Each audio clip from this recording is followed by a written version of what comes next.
What's your biggest concern about the water situation in Nevada? Oh. That's a big question. That's a big question. I would say that, well, there's not enough water.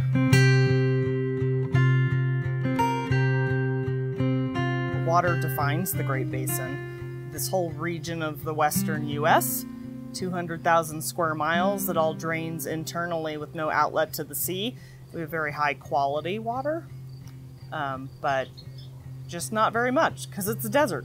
Biggest concerns are that Nevada is the driest state in the country and we're overdeveloping it. I mean, there is no unused water in the state. There's not enough water coming from snowmelt and storms anymore to replenish the aquifers because of drought and because of water conditions that have been used over the last couple centuries.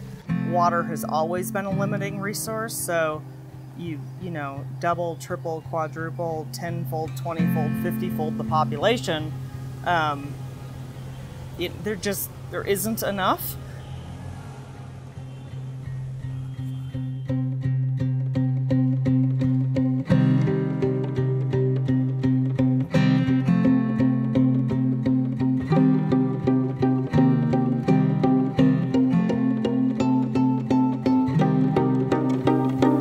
The pipeline project would start in eastern Nevada near the border of Elko County, and it would head south all the way through Lincoln County and down into Clark County and hook up with the water system in Las Vegas.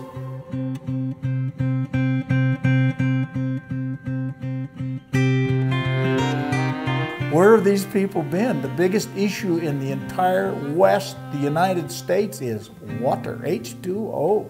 Life will not exist without it. There used to be springs all the way around this valley at certain elevations, and most of them are dried up. When Las Vegas filed on all unappropriated water in several counties, we thought that could be the end of the world for us. The water table at this time is in decline, and if they came, and it's a minuscule amount in comparison to what Southern Nevada Water Authority is proposing in this valley.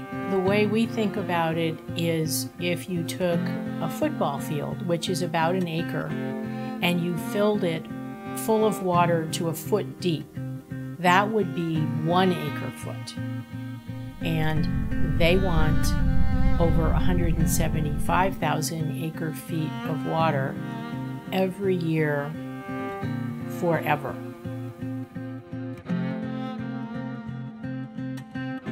How big's the pipe? 8 feet. If we take 8 feet of water and pipe it at incredible velocities all the way to Las Vegas till the end of time, it's going to dry us all up.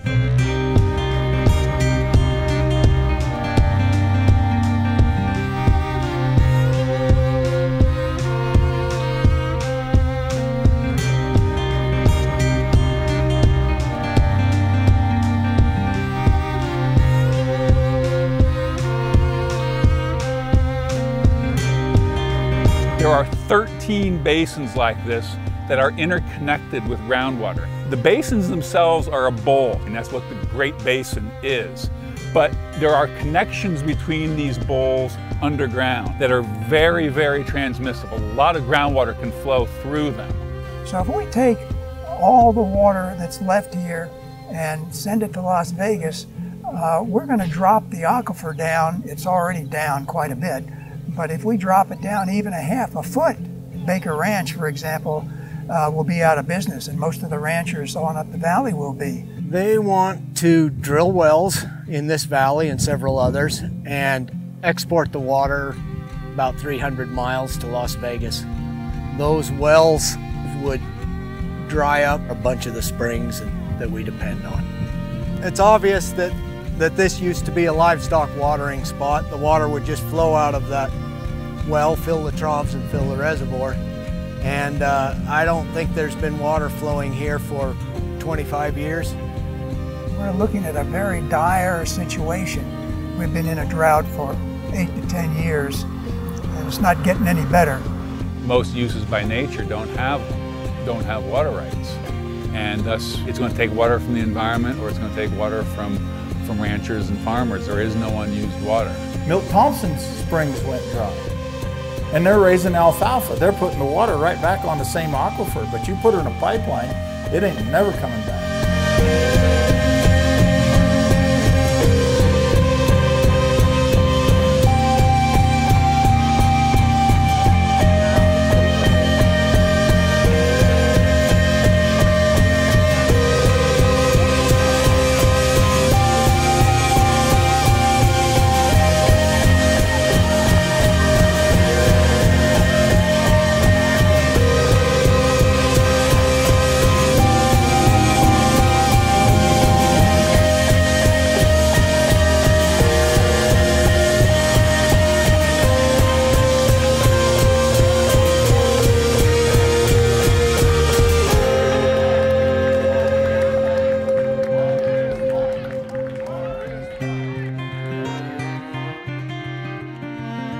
When you drain an area that big for that many years, eventually it's going to affect everything. There will be a crisis. There is already a problem, but stealing water from eastern Nevada and the uses up here is not the answer. That's not the decision we want to make. There's got to be options, and there are. The one thing that I've been pushing for the past few years has been desalination. You know, that when they talk about desalting, they sometimes include a cost of a pipeline. But of course, that water, the logical thing to do with desalting water would be trade it for someone closer to the ocean. I mean, how many billions is it going to take to make that pipeline and all the peripheral stuff? I mean, that's going to be awfully expensive water, and probably desalination at least competes with it.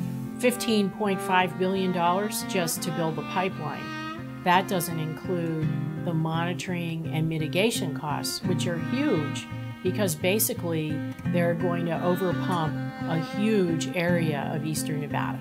You want to make Owens Valley look like a Sunday picnic? You're going to have Reno, Las Vegas, and a sand dune? Wow, this is really thinking down the road.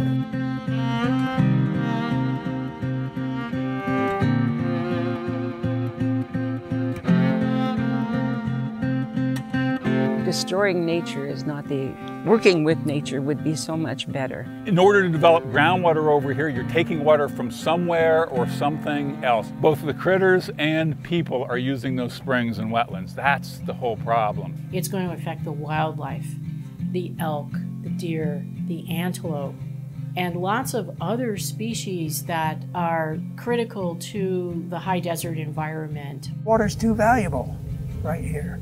We need to keep the environment safe, the environment sustainable, and yet provide a place to live.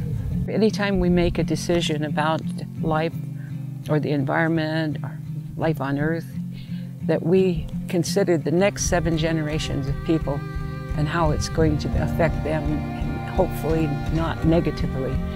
And until we can all learn to think that way, it's just a lousy way to go. The people in Standing Rock say, water is life. The people on Dene Land, water is life. Shoshones, water is life, you know.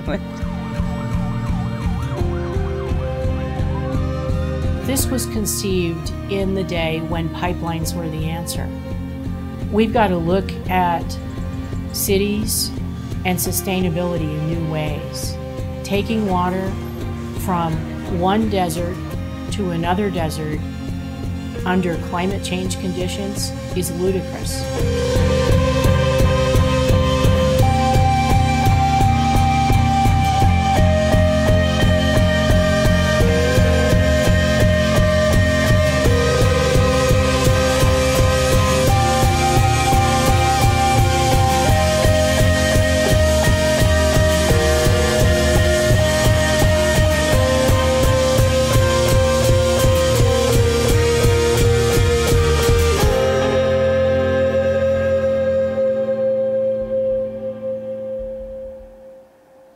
If we can work together, rural and urban, on ways to make planning for sustainable communities and planning for water use that's sustainable, we can make this work together.